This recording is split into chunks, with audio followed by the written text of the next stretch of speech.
Good morning, bees. This is your proud principal, Mrs. Meneses, bringing you today's Bees Breaking News. Buenos días, abejitas. Les saluda su directora, Mrs. Meneses. Súper contenta de traerles los anuncios de hoy. Today is day 5 in the Discovery Time schedule. Hoy es el día 5 en el horario del descubrimiento. Today is Tuesday, March 2nd, 2021. Hoy es martes, el 2 de marzo de 2021. And let's see, we do have some special birthdays today. I'm going to put on my special birthday shades. We're celebrating Miss Luna in 3rd grade. She's having a birthday today. Let's see who else. We're also celebrating Hector Bautista in 4th grade, Ian Hager in 4th grade, Caden Paz in 4th grade, and Benjamin Slavonic in 5th grade. They're having a birthday today as well. So let's sing them the birthday song. Sing with me. 1, 2, 3. Happy, happy birthday from all of us to you. Feliz, feliz cumpleaños. May all your dreams come true. Hey! All right, guys. Let's see. Miss Luna and all these kiddos in 4th and 5th grade, I hope you have an awesome birthday today. I hope your day's filled with lots of sweetness, lots of hugs, virtual hugs or air hugs, and lots of happiness. All right, guys, so I have a quick announcement. What are we announcing today? Tomorrow, we're going to be announcing the final winners of the Black History Month Challenge. So be on the lookout for that. I'm super excited to announce that for all of you guys. And I did swing by the kindness bulletin board, and I wanted to share with you guys some of the very caring things that you guys have been doing for each other. Let's see, some that stood out to me were the following. Taylor wrote, Brooklyn in 2nd grade wrote, Taylor is kind to me by welcoming me back to school. So I know some of us have had new friends in our classrooms, or just some of our classmates have joined us for in-person learning. And so it sounds like Brooklyn was very happy that Taylor had greeted her and welcomed her. All right, let's see. We have one student wrote, or actually a teacher wrote, today a 3rd grader, Melanie Peralta, showed kindness to her school. She saw the kind sign on the floor and she wouldn't rest until it was all back up on the wall. So that was written by Miss A. Thank you, Miss A. Very good. Super proud of Melanie. Always thinking about our school, and that's one great way to show that you care, not just showing about caring for other people, but also caring for your home, your room, keeping it clean, my office, our school, your classroom. So that's very important.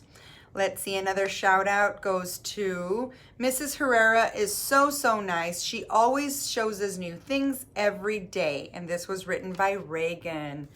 Awesome. And it's so true. You know, sometimes you don't have to do anything out of the norm. Of course, teachers come to teach, but isn't it nice to say thank you? Of course, especially when they do it with a smile and excitement. That is so important. Let's see, we have two more.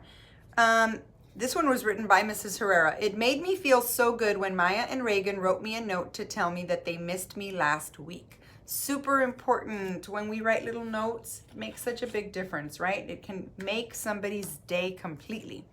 And then last but not least, Miss Castañeda, who's subbing right now for Mr. Glisson, she is working with the 5th grade teachers. So she wrote, thank you, Monica Hernandez, for welcoming me to 5th grade, especially with your patience in teaching me how to Zoom. You're the best. And so that is so sweet. Ms. Castañeda took the time to say a thank you to Ms. Hernandez. So shout out to Ms. Hernandez for welcoming Ms. Castañeda and helping her out in because we know it's a big challenge right now to teach, and for all of our substitutes who come in, it's not easy to do what our teachers are doing, right? So big shout out to them. All right, guys, it's so cool to see all these highlights on the kindness board. So remember that it's still up there. You can still add little notes. So when somebody does something kind, give them a shout out.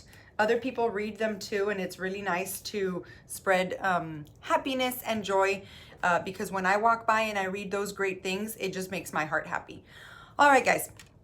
So something else that makes my heart happy is when we show responsibility, which is the pillar of character that we are currently studying right now. Responsabilidad, ¿verdad? Responsabilidad. So what does it mean to be responsible? What does it mean? Well, today what I'm going to do is I'm going to show you what it means to be responsible. And in doing that, we're going to read a little story, the Little Red Hen. But before we do that, I'm going to show you a few words. So the word responsible, I want you to think about being able to be dependable. So when we are responsible, people can depend on us. So you see here, they can depend on you. They can depend on you to be on time. They can depend on you to do the right thing. They can depend on you to respect property. They can depend on you to do your homework, to read that book that you were supposed to read, or your teachers can depend on you to be using the right screen on your computer while they're teaching, not being on a separate video or on a separate tab. That is what it means to be dependable, right? When you're responsible, they can depend on you. People can depend on you. I can depend on you. When you are not responsible, we say irresponsible, okay? And what that equals to is not being dependable. So when we're not dependable, that means that we are, people can't rely on us. They can't depend on us to be on time. They can't depend on us to do our homework. They can't depend on us to do our chores, to wake up on time, to show up on time.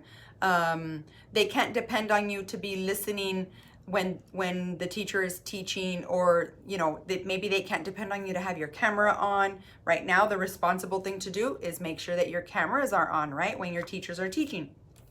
So those are just some words that I want you to pay attention to, because I'm going to read this book to you, The Little Red Hen, and I want us to analyze the characters. There's 3 characters here, and I'm sure you can already tell who the main character is, but what I want you to do is I want you to analyze, are these characters dependable or not dependable? Are they responsible or are they not responsible? And what happens to that character that's very responsible? What happens to those characters that are not very responsible, that are not very dependable? So let's see. And which kind of character do you want to be? That's what I want you to think about today.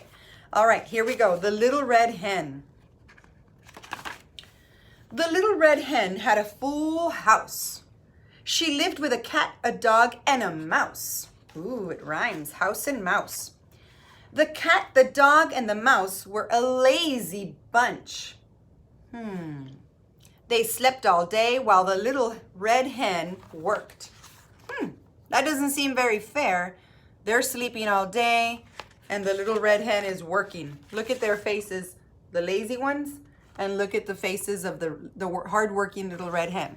So you can already start kind of thinking who's dependable and who's not dependable, right? She did all of the cooking, cleaning, and gardening. One day while she was in the garden, the Little Red Hen found some grains of wheat. What is she going to do with those grains of wheat? Who will help me plant this wheat? She asked. Ooh, are they going to help her? Not I, said the cat. Not I, said the dog. Not I, said the mouse. Then I guess I will do it myself, said the Little Red Hen. So she's going to do it all on her own, and there she is. You can see her. So she planted the wheat and helped it grow. When the wheat was ready, the Little Red Hen asked, who will help me cut this wheat? Not I, was all she heard. So they didn't want to help her cut it either. How do you think that's making the responsible hen? How is it making the responsible hen feel when everyone else is saying, not I, not I. They don't want to do it. They don't want to help. Then I guess I will do it myself, she exclaimed. So now it sounds like she's feeling upset, right? I can make that inference. So the Little Red Hen cut the wheat herself. What I love about the little red hen is that even though others are not dependable, she's still responsible and she's doing the right thing. After the wheat was cut, the little red hen said, "This wheat must be ground into flour. Who will take it to the mill?" So now they have to get the wheat and ground it to flour. But again she heard, "Not I." And look how the dog is hiding, and the cat and the mouse, they're all hiding behind the wheat. They don't want to do anything. They're not very dependable. They're being very irresponsible. They're letting the hen do all the work. "Then I guess I will do it myself," she said with a sigh.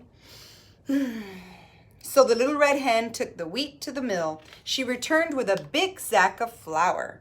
So now she had a big sack of flour. What do you think she's going to want to do with that sack of flour?